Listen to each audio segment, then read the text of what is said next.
నమస్కారం అండి. నా పేరు లక్ష్మి అండి. ఆల్రెడీ మనం భగవద్గీత అధ్యాయం 1 అర్జున విషాద యోగంలోని 14 శ్లోకాలు నేర్చుకున్నాము. ఈరోజు 15వ శ్లోకం నేర్చుకున్నాము. దానికంటే ముందుగా మనం వినాయకుని శ్లోకం చదువుకున్నాము. చూడండి. శుక్లాంబరధరం విష్ణుం శశివర్ణం చతుర్భుజం ప్రసన్నవదనం ధ్యాయేత్ సర్వవిఘ్నోపశాంతయే. గురువుల అనుగ్రహం కోసం గురువుల శ్లోకం కూడా చదువుకున్నాము. ఓం గురు బ్రహ్మ గురు విష్ణు గురుదేవో మహేశ్వర గురు సాక్షాత్ పరం బ్రహ్మ తస్మై శ్రీ గురవే నమః. మనం శ్లోకం నేర్చుకోబోయే ముందు పరమాత్మ ధ్యానం కూడా చేసుకున్నాము. ఆ శ్లోకం చూడండి. ధ్యాన శ్లోకం. ఓం పార్థాయ ప్రతిబోధితాం భగవత నారాయణేన స్వయం వ్యాసేన గ్రథితాం పురాణమునీన మధ్యే మహాభారతం అద్వైతామృతవర్షిణీం భగవతిం అష్టాదశాధ్యాయినీం అంబత్వమానుసందదామి భగవద్గీతే భవద్వేషిణీం. అయితే మనం శ్లోకం వచ్చేసి 17వ శ్లోకం నేర్చుకోవాలి. చూడండి ఒకసారి. 15వ శ్లోకం.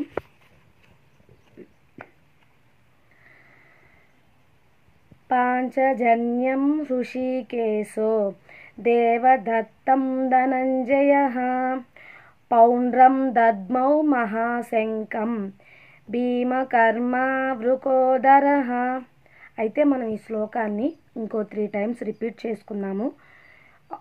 అండర్లైన్ ఎందుకు చేస్తున్నా అంటే అండి, మనకి ఏ పదం మాట్లాడాలి అన్న దానికోసం నేను అండర్లైన్ చేస్తున్నాను. పిల్లలకి కానీ పెద్దోళ్ళకి కానీ రాని వాళ్ళకి అర్థమవుతుందని. ఒకసారి చూడండి. ఆ శ్లోకం 3 times రిపీట్ చేస్తాను. పంచజన్యం హృషీకేశో దేవదత్తం ధనంజయః పౌండ్రం దద్మౌ మహాశంకం భీమకర్మా వృకోదరః. ఫస్ట్ టైం అయిపోయిందండి. మళ్ళీ సెకండ్ టైము. పాంచజన్యం హృషీకేశో దేవదత్తం ధనంజయః పౌండ్రం దద్మౌ మహాశంకం భీమకర్మా వృకోదరః. థర్డ్ టైం చదువుతున్నాను చూడండి. పాంచజన్యం హృషీకేశో దేవదత్తం ధనంజయః పౌండ్రం దద్మౌ మహాశంకం భీమకర్మా వృకోదరః. ఇది చిన్నపిల్లలు చదువుకోవచ్చండి. ఇది మనం పెద్దవాళ్ళం నేర్చుకొని చిన్నపిల్లలకు కూడా నేర్పిస్తే వాళ్ళు కూడా చాలా మంచిగా ఈ యొక్క దైవ గ్రంథాన్ని నేర్చుకున్న వాళ్ళు అవుతారు. దానికి సంబంధించిన మీనింగ్ చూడండి. శ్లోకానికి సంబంధించి శ్రీకృష్ణుడు పాంచజన్యమును అర్జునుడు దేవదత్తమును అంటే బ్రాకెట్లో శంఖమును ఇచ్చారు పూరించిది. అరి వీర భయంకరుడైన భీముడు పౌండ్రము అను మహాశంఖమును పూరించెను. ఇది 15వ శ్లోకానికి సంబంధించి మీనింగ్ అండి. అయితే ఇక్కడ వచ్చేసి నేను ఆల్రెడీ మీకు 15వ శ్లోకానికి సంబంధించింది కూడా నేను నోట్స్లో భావం అర్థమవుతుందని లైవ్ కొటేషన్ కూడా ఇస్తున్నాను. చూడండి ఒకసారి. ఇక్కడ మనకు వచ్చేసి శ్లోకం 15లో భావం చూడండి. కృష్ణుడు పాంచజన్యం అనే శంఖాన్ని, అర్జునుడు దేవదత్తం అనే శంఖాన్ని ఊదాడు. భీముడు వృకోదరుడు పేరు బ్రాకెట్లో పౌండ్రము అనే మహాశంఖాన్ని ఊదాడు. ఇక్కడ లైవ్ కొటేషన్ చూడండి. శంఖనాదం అంటే ధైర్యము, ఉత్సాహము, సత్యం కోసం యుద్ధానికి సిద్ధతను ప్రకటించడం. ఇక్కడ కృష్ణుడు పాంచజన్యం ఊదాడండి శంఖాన్ని. అర్జునుడు వచ్చేసి దేవదంతం అనే శంఖాన్ని ఊదాడు. అలానే భీముడు వచ్చేసి పౌండ్రం అనే మహాశంఖాన్ని ఊదాడండి. అయితే ఇక్కడ మనకి లైవ్ కొటేషన్లో అర్థం ఏంటంటే వీళ్ళు శంఖనాదం అనేది చేశారు. ఈ శంఖనాదం దేనికి మనకి తెలుపుతుందంటే ధైర్యంగా, ఉత్సాహంగా మేము సత్యం వైపే నిలబడి యుద్ధానికి సిద్ధతను ప్రకటించాము అని తెలపటం కోసం వారి యొక్క శంఖాన్ని ఇక్కడ ఊదారన్నమాట. ఈ యొక్క కురుక్షేత్ర యుద్ధంలో దీన్ని సత్యం కోసం యుద్ధానికి సిద్ధతను ప్రకటించడం. ఇక్కడ లైవ్ కొటేషన్ వచ్చేసి అయితే మనం భగవద్గీత యథాతథం బుక్లో కూడా మనకి ఆ 15వ శ్లోకం భాష్యం వచ్చేసి ఎలా ఉందో చూడండి. 15వ శ్లోకం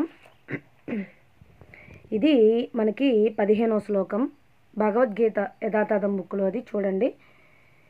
ఇది కూడా పాంచజన్యం ఋషికేశో దేవదత్తం ధనంజయ పౌండ్రం దద్మౌ మహాశంకం భీమకర్మ వృకోదర శ్లోకం వచ్చేసి. అయితే ఇక్కడ చూడండి ఒకసారి.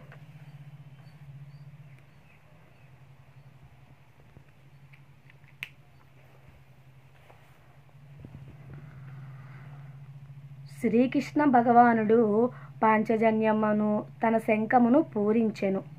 అర్జునుడు దేవదత్తమను తన శంఖమును పూరించెను. భోజన ప్రియుడు ఘనమైన కార్యములను చెయ్యువాడు అయిన భీముడు పౌండ్రమను తన మహాశంఖమును పూరించెను. ఈ శ్లోకానికి సంబంధించి భాష్యం చూడండి. 15వ శ్లోకానికి భాష్యము. ఇంద్రియములన్నిటికీ స్వామి అగుట చేత శ్రీకృష్ణ భగవానుడు ఈ శ్లోకములో ఋషికేశుడిగా పిలువబడెను. జీవులందరూ అతని అంశలగుట చేత ఆ జీవుల సమస్త ఇంద్రియములు కూడా అతని ఇంద్రియముల అంశాలే. నిరాకారవాదులు జీవుల ఇంద్రియములను పరిగణించకపోవుట చేత వాటిని ఎల్లప్పుడూ ఇంద్రియరహితులుగా లేదా నిరాకారులుగా వర్ణింపదలుచుకొందురు. భగవానుడు జీవులందరి హృదయములలో నెలకొని వారి ఇంద్రియములను నిర్దేశించును. కానీ అతడు జీవుని శరణాగతిని బట్టి నిర్దేశించును. కానీ శుద్ధ భక్తుని విషయంలో అతడు ఇంద్రియములను స్వయముగా నియంత్రించును. ఇక్కడ కురుక్షేత్ర సంగ్రామములో భగవానుడు అర్జునుని ఆధ్యాత్మిక ఇంద్రియములను స్వయముగా నియంత్రిస్తుండుట చేత అతడు ఋషికేశుడు అని ప్రత్యేక నామముతో పేర్కొనబడెను. భగవానుని వివిధ కార్యములను అనుసరించి అతనికి వివిధ నామములు ఏర్పడెను. ఉదాహరణకు మధు అను రాక్షసుని సంహరించుట చేత అతనికి మధుసూదనుడనే నామము ఏర్పడెను. అతడు గోవులకు మరియు ఇంద్రియములకు కూడా ఆనందమును కలిగించుట చేత గోవిందుడు అను నామము కలిగెను. వసుదేవుని పుత్రునిగా అవతరించుట చేత వాసుదేవుడు అను నామము కలిగెను. దేవకీ దేవిని తల్లిగా అంగీకరించుట చేత దేవకీ నందన అను నామము కలిగెను.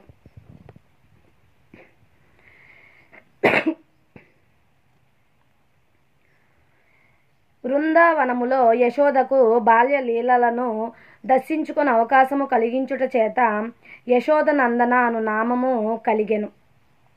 మిత్రుడైన అర్జునుకు సారథిగా ఉండుట చేత పార్థసారథి అను నామము కలిగెను. అట్లే కురుక్షేత్ర రణరంగములో అర్జునునకు బోధించుట చేత ఋషికేశ అను నామము కలిగెను. ధర్మరాజు చేపట్టు వివిధ యజ్ఞముల నిర్వహణకు కావలసిన సంపదను సాధించుటలో అగ్రజునికి తోడ్పడుట చేత అర్జునుడు ఈ శ్లోకములో ధనంజయునిగా పేర్కొనబడెను. అట్లే భీముడు వృకోదరునిగా తెలపబడెను. ఎందుకనగా అతడు పరిమితి లేకుండా తినుటియే కాకుండా దానికి తగినట్లుగా హిడింబాసుర వధ వంటి గొప్ప కార్యములను కూడా చేసెను. అట్లు పాండవ పక్షంలోని శ్రీకృష్ణ భగవానుడు మొదలుకొని వివిధ మహాయోధులందరి చేత పూరించబడిన వారి ప్రత్యేక శంఖములు యోధులకు ఉత్సాహమును కలిగించెను. ప్రతిపక్షంలో అట్టి ఘనతలు గాని దివ్య నిర్దేశకుడైన శ్రీకృష్ణ భగవాన్ని మరియు భాగ్యదేవత అయిన లక్ష్మీదేవి సన్నిధి గాని లేవు. కనుకునే వారికి యుద్ధములో ఓటమి తప్పదని ముందుగానే నిర్ణయించబడెను. ఆ సందేశమే శంఖాధనుల ద్వారా ప్రకటించబడెను. ఈరోజు 15వ శ్లోకం నేర్చుకున్నామండి. నేను డైలీ ఒక భగవద్గీత శ్లోకాన్ని నేను అధ్యాయాల వారీగా అప్లోడ్ చేస్తున్నానండి. నా యొక్క ఛానల్ని లైక్ చేసుకొని సబ్స్క్రైబ్ చేసి కామెంట్ చేయండి. ఇంకేమన్నా కొత్త రకంగా పెట్టాలి అంటే మీ యొక్క అమూల్యమైన కామెంట్ను కూడా నాకు కామెంట్ చేయండి. ఈ యొక్క భగవద్గీతను మట్టికి మన హిందువులందరూ కూడా ఎవరూ కూడా మర్చిపోకుండా మన యొక్క హిందూ ధర్మాన్ని మనం ఈ ధర్మంలో పుట్టినప్పుడు ఎవరైనా సరే ఎవరి ధర్మాన్ని వాళ్ళు పాటించాలండి. మనం కూడా ఏముందులే అని నెగ్లెక్ట్ చేయకుండా మన ఈ భగవద్గీత యథాతథం బుక్ని పెద్దవాళ్ళు చదవటం, అలానే ఇది ఒక చిన్నపిల్లలది గీతా ప్రెస్ వాళ్ళది ఈ శ్రీమద్ భగవద్గీత చిన్నపిల్లలకు కూడా ఇలాంటి పుస్తకం కొన్ని నేర్పించండి. మనం పిల్లల్ని ఈ దేశానికి మంచి పౌరులుగా తీర్చిదిద్దివ్వాలండి. ఎందుకంటే మీకు తెలుసు సమాజంలో ఇప్పుడు ఏం జరుగుతున్నాయి కూడా. అందుకనే ఆ ఉద్దేశంతోనే నేను డైలీ కూడా ఈ భగవద్గీత యథాతథం పెద్దవాళ్ళకండి, ఇది చిన్నవాళ్ళకి నేను ఈ శ్లోకము మీనింగ్ కూడా చెప్తున్నాను, ఎలా చదవాలని కూడా అండర్లైన్ చేసి చెప్తున్నానండి. అలానే మీకు నేను లైవ్ కొటేషన్ కూడా ఇస్తున్నాను. ఎందుకంటే ఆ శ్లోకం చదివినప్పుడు సంస్కృతంలో ఉంది, అర్థం కాకపోయినా సరే ఈ యొక్క లైవ్ కొటేషన్ అనేది ఇచ్చినప్పుడు మీకు జనరల్గా కూడా లైఫ్లో కొంత ఆ యొక్క శ్లోకాన్ని అన్వయించుకొని దాన్ని ఉపయోగించుకుంటారు. మనకున్న కష్టాల నుంచి, ఆలోచనలు, ఇబ్బందుల నుంచి మనం ఈ భగవంతుడిని, పరమాత్మ యొక్క శ్లోకాలు మన మనసులో తలుచుకున్నప్పుడు అది ఉపయోగపడుతుందన్న ఉద్దేశంతో ఇస్తున్నానండి. మీరు పెద్దవాళ్ళు మీరు నేర్చుకొని పిల్లలకు కూడా నేర్పిస్తాను ఉద్దేశంతో అప్లోడ్ చేస్తున్నాను. నా యొక్క ఛానల్ని సబ్స్క్రైబ్ చేసుకోండి. లోకా సమస్త సుఖినో భవంతు, సర్వే జనా సుఖినో భవంతు. ఓం శాంతి శాంతి శాంతి.